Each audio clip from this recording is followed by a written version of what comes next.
Plasma man के पिछले episode में आपने देखा। आखिर तुम्हारा मतलब क्या है? हाँ, मैं अपने भाई का अकेला ध्यान नहीं रख सकता। अब तुम मुझे बताओगे टीचर कि मुझे शादी करनी है या नहीं? तो क्या तुम अपने साथ हथियार लाए हो मेरे दोस्त? तुम्हारे हाथ में तो कुछ नहीं दिख रहा दोस्त, लगता है तुम खाली हाथ ही चले आए यहाँ। अरे कमाकल कहीं के, ब्रेक लगाओ जल्दी। करीम भाई आखिर यहाँ हो क्या रहा है? जिसपे करीम कहता है हमें अपने हथियार मिल गए हैं, चलो यहाँ से जल्दी चलो, यहाँ कुछ तो गड़बड़ है।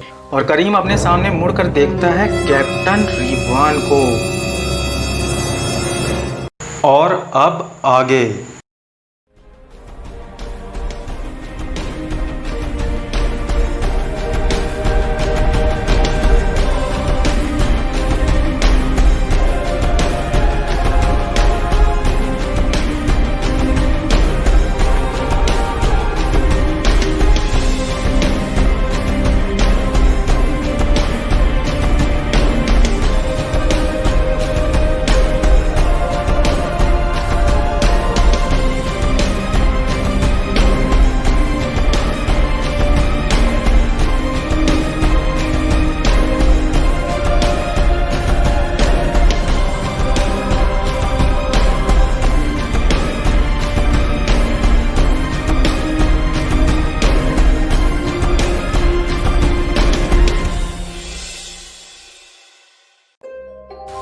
करीम अपने सामने कैप्टन रेवान को देखकर थोड़ा घबरा जाता है, क्योंकि करीम का सामना कैप्टन रेवान से पहली बार जो हुआ था। फिर करीम मन में अपने आप से कहता है मुझे यहाँ से हर हाल में निकलना पड़ेगा, बस किसी भी तरह करके मुझे अपनी कार तक पहुँचना होगा। और करीम अपनी कार की तरफ भागता है, लेकिन उसके रास्ते में कैप्टन रेवान आकर खड़ा हो जाता है। और कैप्टन रेवान करीम को देखकर इस्माइल करता है और उससे कहता है लगता है तुम काफ़ी जल्दी में हो, पर मेरे रहते तुम यहाँ से कहीं नहीं भाग सकते जब तक यहाँ पुलिस नहीं आ जाती। और करीम गुस्सा होकर कैप्टन रेवान पर अपनी गन से फायर करता है, लेकिन कैप्टन रेवान पर गोलियों का कोई असर नहीं होता। फिर करीम की गन से गोलियां खत्म हो जाती हैं। इसके बाद करीम कैप्टन रेवान को एक मुक्का मारने जाता है, लेकिन कैप्टन रेवान करीम का हाथ पकड़ लेता है और उससे कहता है काफ़ी हिम्मत है तुम में, लेकिन अफसोस ये हिम्मत अब तुम सिर्फ जेल के कैदियों को दिखा पाओगे। और इतना कहकर कैप्टन रेवान करीम के सीने पर उल्टा हाथ मारता है, जिससे करीम अपनी कार से जा टकराता है और करीम के मुंह से खून बहने लगता है। फिर करीम तुरंत अपनी कार के अंदर जाके बैठ जाता है और पीछे वाली सीट के नीचे से एक हाईटेक गन निकालता है और अपने आप से कहता है आखिरकार आज इसे इस्तेमाल करने का वक्त आ ही गया। इसके बाद हम देखते हैं कि कैप्टन रेवान करीम की कार की छत को बीच से फाड़ देता है, जिसे देखकर करीम आग बबूला हो जाता है और कहता है नहीं मेरी कार। फिर करीम अपनी कार के बाहर आता है और वह कैप्टन रेवान की तरफ उसी गन को पॉइंट करके कहता है इतनी महंगी कार का तुमने ये हाल किया, तुमने ये ठीक नहीं किया, तुम्हें इसकी भारी कीमत चुकानी पड़ेगी। जिसपे कैप्टन रेवान कहता है तुम कार की छोड़ो, अब आगे जो तुम्हारे साथ होने वाला है ये तुम भी नहीं जान पाओगे। और करीम कहता है ये जो तुम मेरे हाथ में हथियार देख रहे हो ये तुम जैसों को बर्बाद करने के लिए ही बनी है। और कैप्टन रेवान मुस्कुराते हुए कहता है लगता है तुम्हें बंदूकों से काफ़ी ज़्यादा प्यार है, लेकिन तुम्हारी ये बंदूक मेरा कुछ नहीं बिगाड़ सकती। फिर करीम कहता है यही तो तुम्हारी सबसे बड़ी गलतफहमी है। और इतना कहते ही करीम कैप्टन रेवान के सीने पर उसी गन से हमला कर देता है और कैप्टन रेवान 300 मीटर दूर जाकर गिरता है। इसके बाद करीम तुरंत वहाँ से भाग निकलता है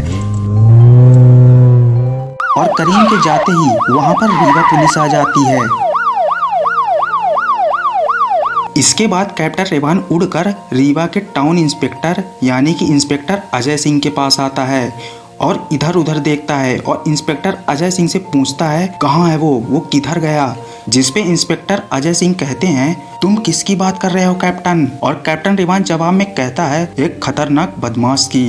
इंस्पेक्टर कहते हैं लेकिन जब हम यहाँ आए तो यहाँ कोई भी नहीं था। फिर कैप्टन रेवान कहता है शायद वो तुम लोगों के आने से पहले ही भाग गया होगा। इंस्पेक्टर अजय कहते हैं तुम फिक्र मत करो कैप्टन, हम उसे ढूंढ लेंगे। अच्छा तो ये बताओ वो दिखने में कैसा था? लेकिन रुको एक मिनट, ये तुम्हारी कॉस्ट्यूम को क्या हुआ? जिसपे कैप्टन रेवान कहता है ये उसी की हरकत है इंस्पेक्टर, और दिखने में तो वो आम इंसान था, लेकिन उसकी आंखों में डर एक भी नहीं था। मुझे पहली बार ऐसा कोई मिला है जो मुझसे ना डरा हो। वैसे मानना पड़ेगा वो काफ़ी हिम्मत वाला था। और इंस्पेक्टर अजय कैप्टन रेवान को देखकर हंसने लगते हैं, जिसपे कैप्टन रेवान कहता है, क्या मैं तुम्हारे हंसने की वजह जान सकता हूँ इंस्पेक्टर? और इंस्पेक्टर अजय जवाब में कहते हैं, मुझे माफ़ करना कैप्टन, मैं अपनी हंसी नहीं रोक पाया क्योंकि आज तुम पहली बार किसी इंसान से पिटे हो। लेकिन फिक्र मत करो, मैं ये मीडिया वालों को नहीं बताऊंगा, मेरा यकीन मानो। जिसपे कैप्टन रेवान कहता है, मुझे मीडिया वालों की फिक्र नहीं, मुझे तो फिक्र उस बात की है कि इतना ज़्यादा खतरनाक हथियार उस इंसान के पास कैसे आया। और इंस्पेक्टर अजय कहते हैं, हथियार? कैसा हथियार कैप्टन? कैप्टन रेवान कहता है, बताऊँगा लेकिन कल। मुझे तुमसे कुछ और भी बातें करनी है। क्या तुम कल थोड़ा वक्त निकालोगे मेरे लिए? हम कहीं बैठकर बात करेंगे। और इंस्पेक्टर अजय कहते हैं, अच्छा ठीक है, कल मिलते हैं। फिर कैप्टन रेवान इंस्पेक्टर अजय से कहता है, तुम कुछ और भी कहना भूल गए हो इंस्पेक्टर? इंस्पेक्टर अजय कहते हैं, मैं क्या कहना भूल गए, ज़रा तुम ही बता दो। और कैप्टन रेवान कहता है, मुझे शुक्रिया तो कह दो बदमाशों को पकड़ने के लिए। इंस्पेक्टर अजय कहते हैं, मुझे तो बदमाश कहीं नहीं नजर आ रहे हैं, तुम किन की बात कर रहे हो कैप्टन?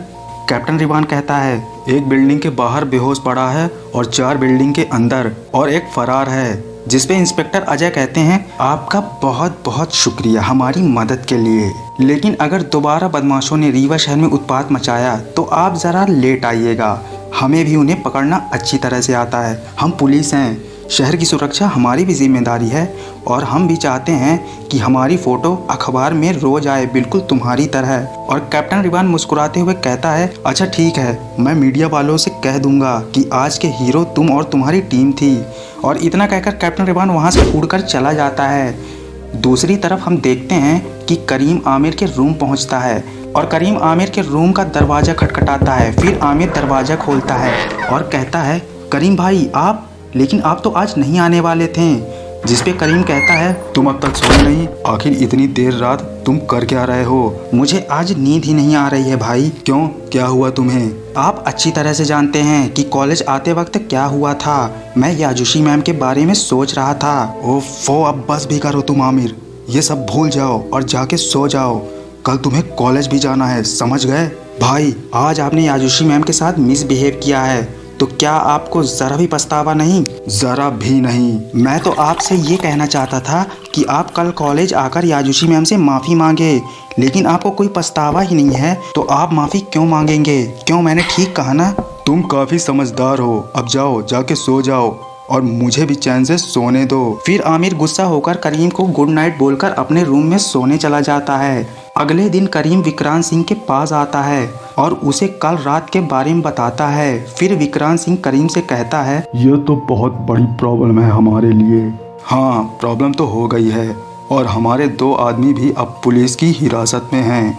उसकी फिक्र तुम मत करो, उनकी जमानत आज ही मैं करवा दूंगा करीम। और हाँ करीम, एक बात और, तुमने आज फिर से साबित कर दिया है कि तुम कितने बहादुर हो। तुमने अपने आप को कैप्टन रेवान से बचाया है, जो कोई आम आदमी नहीं कर सकता। पर मुझे डर इस बात का है कि तुम कैप्टन रेवान से तो इस बार बच गए, लेकिन खुदा न खास्ता फिर से तुम्हारा सामना कैप्टन रेवान से हो गया तो तुम क्या करोगे?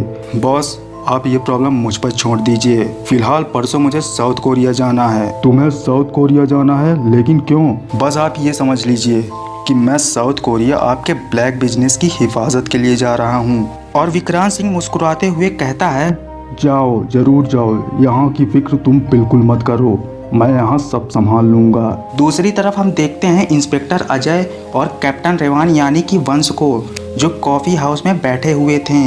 वे दोनों आपस में उसी रात के बारे में बात कर रहे थे और वंश इंस्पेक्टर अजय से पूछता है, अच्छा तो उन बदमाशों ने कुछ बताया कि कल रात वे उस बिल्डिंग में क्या कर रहे थे?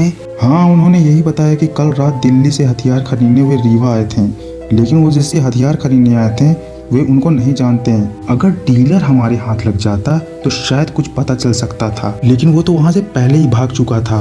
यही तो परेशानी की बात है, वो मेरे रहते भाग गया। मैं काफ़ी शर्मिंदा हूँ। पर अजय, उस आदमी में कुछ तो खास बात थी।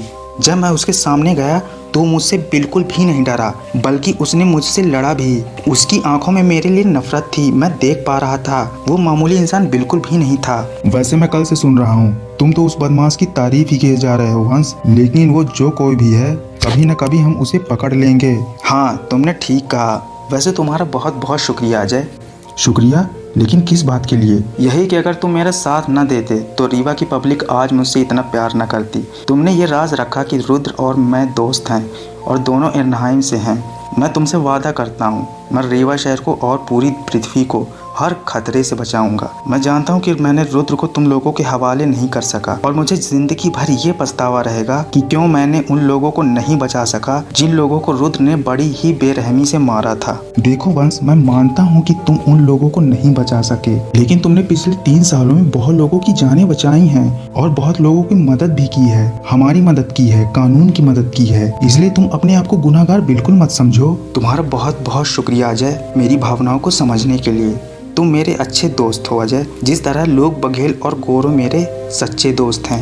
वंश, तुम अक्सर अपने दोस्तों का जिक्र करते रहते हो, लेकिन तुमने आज तक मुझे उन लोगों से नहीं मिलवाया। मिलवाऊंगा अजय, सबसे मिलवाऊंगा। वैसे तुम्हारे जो लुक है काफी अट्रैक्टिव है। सर पे टोपी, गले में स्कार्फ, तुम्हें तो इस भेष में कोई भी नहीं पहचान पाएगा कि तुम कैप्टन रेवान हो, इस रीवा के सुपर हीरो। लेकिन एक चीज मुझे बिल्कुल भी पसंद नहीं आई। तुम्हें क्या नहीं पसंद आई? यही कि तुमने ये जो नकली मूंछ लगाई है बिल्कुल मेरी जैसी लगाई है। मैंने ये मूंछ तुम्हारे जैसे इसलिए लगाई है ताकि लोग हमें भाई भाई समझें, लेकिन अगर तुम्हें मेरी मूंछ से ऐतराज है तो मैं इसे निकाल देता हूँ। अरे नहीं नहीं वंश, मैं तो सिर्फ मजाक कर रहा था। तुम पर ही मूंछ बहुत अच्छी लगती है, निकालने की कोई ज़रूरत नहीं। दूसरी तरफ हम देखते हैं आमिर और अनंत को, जो कॉलेज से फ्री हो चुके थे।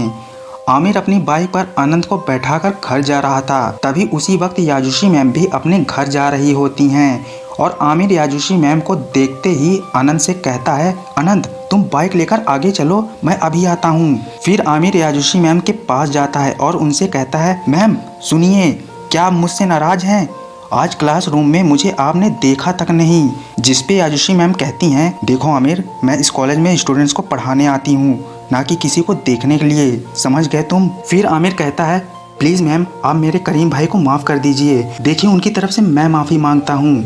और याजुशी मैम कहती हैं, मुझे घर जाना है, मैं लेट हो रही हूँ। और तभी आमिर याजुशी मैम के सामने घुटनों के बल बैठ जाता है और अपने हाथ जोड़कर कहता है, प्लीज मैम मेरे करीम भाई को माफ कर दीजिए। मेरे करीम भाई बाहर से बिल्कुल कठोर हैं, लेकिन उनका दिल बहुत नरम है। वो बुरे इंसान नहीं है, वो बुरा बनने की कोशिश करते हैं। मैम मेरे करीम भाई को माफ कर दीजिए प्लीज। जिस पे याजुशी मैम कहती हैं, अरे आमिर ये तुम क्या कर रहे हो, उठो अभी। अच्छा ठीक है, मैंने तुम्हारे भाई को माफ किया, अब उठ भी जाओ। फिर आमिर मुस्कुराते हुए याजुशी मैम को थैंक्स बोलता है और उनको गुड बाय बोलकर वहाँ से चला जाता है। फिर याजुशी मैम अपने घर जाने लगती हैं और जैसे ही याजुशी मैम कॉलेज के मेन गेट के पास पहुँचती हैं, वो अपने सामने देखती हैं करीम को।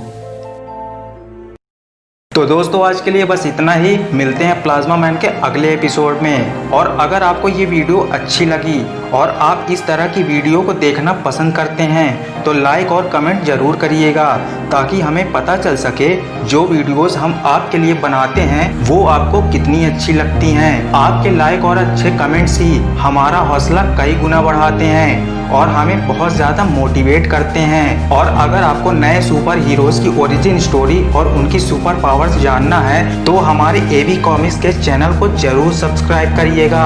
तब तक के लिए गुड बाय कॉमिक लवर्स।